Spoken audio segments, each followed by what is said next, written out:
Halo historian. Assalamualaikum warahmatullahi wabarakatuh. Yuk belajar sejarah.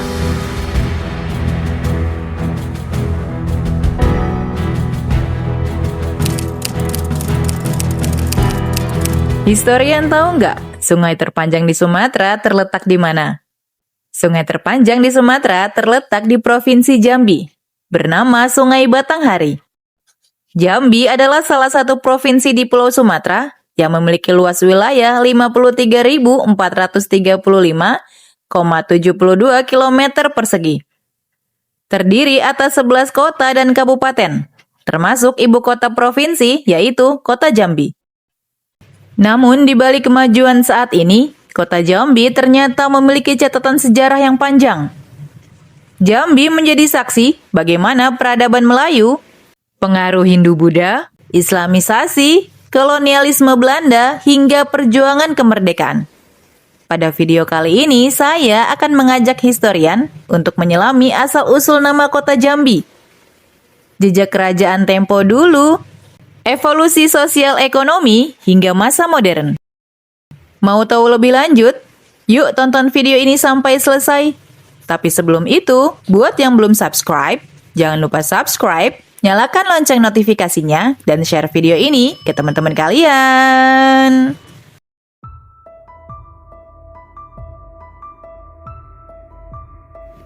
Asal-usul nama Jambi diperkirakan ada sejak era dinasti Sung. Saat itu Maharaja Sanfotsi atau Swarnabumi berada di Chanpi. Utusan dari Chanpi datang untuk pertama kalinya di Istana Kaisar Cina pada tahun 853 Masehi. Kemudian utusan kedua datang pada tahun 871 Masehi. Informasi tersebut menandakan bahwa Chanpi yang oleh pakar diidentifikasikan sebagai Jambi sudah muncul di berita Cina pada tahun-tahun tersebut. Sehingga Chanpi atau Jambi telah ada dan dikenal pada abad ke-9 Masehi. Sekitar tahun 890 sampai 905 Masehi, berita Cina Ling Piolui juga menyebutkan bahwa Chanpi atau Jambi mengirim misi dagang ke Cina. Ada juga versi yang paling populer, menyebut bahwa nama Jambi berasal dari perubahan pengucapan kata Jambe, yang merupakan adaptasi dari Pinang dalam bahasa Jawa atau keraton. Nama ini berhubungan dengan kisah seorang penguasa setempat bernama Putri Selaro Pinang Masak, penguasa wanita dari tanah Melayu yang terkenal cantik dan bijaksana. Menurut versi ini, daerah itu pada masa kekuasaan kerajaan setempat masih berada dalam pengaruh budaya Jawa, yang ketika itu menyebut Pinang sebagai Jambe. Putri Selaro Pinang Masak kemudian membuka wilayah baru di pinggir Sungai Batanghari, yang saat itu banyak ditumbuhi pohon pinang.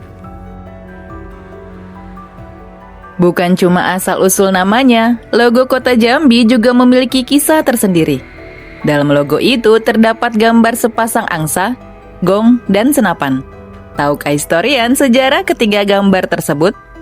Menurut laman resmi pemerintah kota Jambi, legenda ini berawal dari pernikahan orang kayu hitam dengan putri Temenggung Merah Mato yang bernama Mayang Mangurai. Kemudian setelah menikah, keduanya diberi sepasang angsa yang dikenal dengan Angso Duo serta perahu Kajang Loko. Lalu disuruh menyusuri aliran Sungai Batanghari untuk mencari tempat kerajaan baru.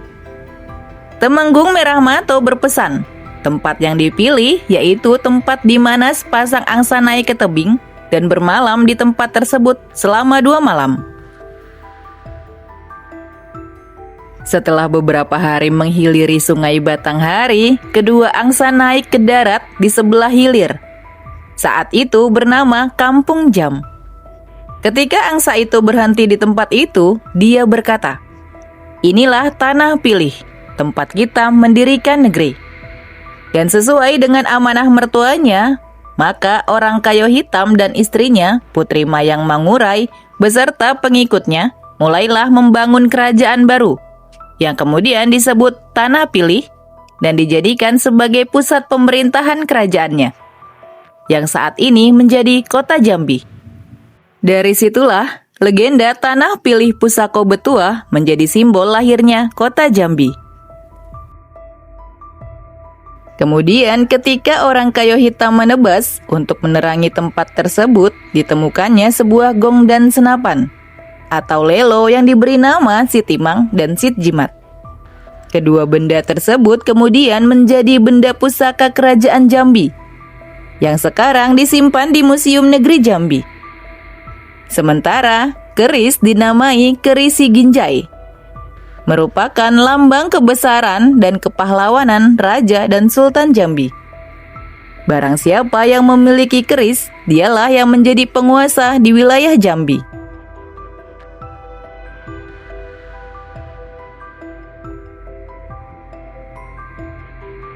Jejak awal pemerintahan di kawasan Jambi bisa ditelusuri kembali ke zaman Kerajaan Melayu kuno, yang menjalin hubungan dagang luas di Selat Malaka dan sekitarnya. Beberapa sejarawan menempatkan Kerajaan Melayu yang menyebut diri sebagai Melayu atau Moloyu dalam catatan asing, sebagai entitas politik dan budaya yang pernah menguasai wilayah pesisir Sumatera, termasuk Jambi. Dalam catatan dinasti Liang Cina misalnya, terdapat nama Kerajaan Kandali, yang dianggap sebagai salah satu kekuatan lokal di Sumatera Utara pada abad ke-5 sampai ke-7 Masehi, lalu berkembang ke pusat-pusat lain di pulau itu. Ketika dikuasai Kerajaan Sriwijaya, Jambi menjadi wilayah perdagangan yang ramai. Pada tahun 1460, Datuk Paduka Berhalo yang berasal dari Turki mendirikan Kerajaan Melayu bersama istrinya, Putri Selaro Pinang Masak. Meskipun Jambi berada di Sumatera, tapi Kerajaan Melayu ini merupakan bagian dari Kerajaan Majapahit yang berada di Jawa Timur. Kerajaan Majapahit mengalami keruntuhan pada abad ke-16, bersamaan dengan dakwah Islam di Jambi. Kemudian Kerajaan Melayu Jambi berubah menjadi kesultanan ketika Pangeran Kedah naik tahta dan bergelar Sultan Abdul Qahar.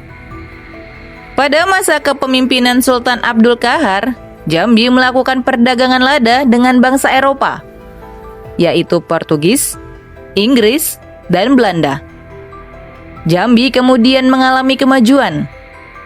Bahkan pada tahun 1616, ibu kota Jambi disebut-sebut sebagai pelabuhan terkaya kedua setelah Aceh. Sultan Abdul Qahar turun tahta pada tahun 1643. Kemudian diganti oleh Pangeran Depati Anom atau Sultan Agung. Hal ini terjadi karena Sultan Abdul Qahar menolak perjanjian dagang dengan VOC yang mengarah kepada monopoli. Pada masa kepemimpinan Sultan Agung, perjanjian perdagangan dengan VOC dilaksanakan. Hal ini yang menjadi awal kemunduran Kesultanan Jambi. Lalu pada 1680-an, Jambi mulai kehilangan kedudukannya sebagai pelabuhan lada utama setelah perang dengan pihak Johor. Kemudian terjadi penyelundupan dan utang, yang menjadi salah satu penyebab runtuhnya Kesultanan Jambi. Diperparah dengan campur tangan Belanda dalam politik kesultanan. Selanjutnya, terjadi beberapa kali pergantian kepemimpinan Kesultanan Jambi. Dari Sulyam Mazaruddin, Toha Saifuddin, Sultan Ahmad Nazaruddin, dan terakhir adalah Sultan Zainuddin. Hingga terjadi kekosongan kekuasaan pada tahun 1899. Belanda kemudian menempatkan seorang residen untuk menempati posisi sultan. Sampai tahun 1906, pemerintah Hindia Belanda membubarkan Kesultanan Jambi.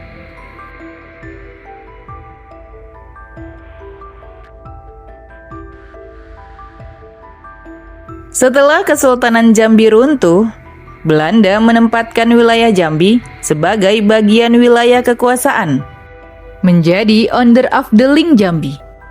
Selanjutnya ditingkatkan kembali menjadi Afdeling Jambi. Sampai pada tahun 1908 ditingkatkan menjadi Karesidenan Jambi.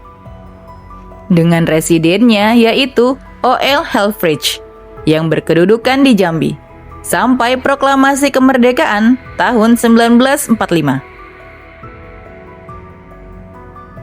Setelah proklamasi kemerdekaan, berdasarkan hasil sidang PPKI kedua pada 19 Agustus 1945, disebutkan untuk sementara waktu, daerah negara Indonesia dibagi ke dalam 8 provinsi, yang masing-masing dikepalai oleh seorang gubernur. Di antaranya adalah Provinsi Sumatera.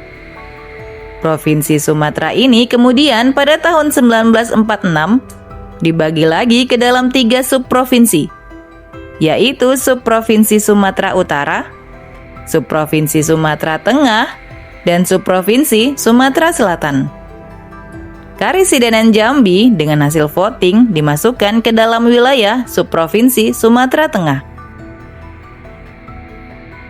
Dr. Asyagab menjadi residen pertama, sebagaimana tercantum dalam pengumuman pemerintah tentang pengangkatan residen wali kota di Sumatera, dengan berdasarkan pada surat ketetapan Gubernur Sumatera tertanggal 3 Oktober 1945 nomor 1/X. Kemudian menurut Undang-Undang nomor 1 tahun 1945, wilayah Indonesia terdiri dari provinsi, karesidenan, kewedanaan, dan kota. Pada tahun 1946, berdasarkan ketetapan Gubernur Sumatera nomor 103 tahun 1946 tertanggal 17 Mei 1946, Kota Jambi diakui berbentuk pemerintahan. Ditetapkan dengan sebutan kota besar dan wali kota pertamanya adalah Makalam. Menurut Undang-Undang nomor 10 tahun 1948, kota besar menjadi kota praja. Kemudian berdasarkan Undang-Undang nomor 18 tahun 1965 menjadi kota madya. Dan berdasarkan Undang-Undang nomor 22 tahun 1999, Kota Madya berubah menjadi pemerintah Kota Jambi sampai sekarang. Tanggal penetapan Kota Jambi sebagai kota praja yang mempunyai pemerintahan sendiri sebagai pemerintah kota, tanggal 17 Mei ditetapkan sebagai hari jadi pemerintah Kota Jambi. Itu tadi sejarah Kota Jambi. Dari legenda Putri Selaro Pinang Masak hingga Kerajaan Melayu. Dari perlawanan Sultan Toha terhadap kolonial hingga transformasi kota modern. Jambi terus mengukir identitasnya di peta Nusantara. Semoga video tadi bermanfaat dan menambah pengetahuan kita tentang sejarah Indonesia. Karena sejarah adalah guru kehidupan. Sampai jumpa di video selanjutnya.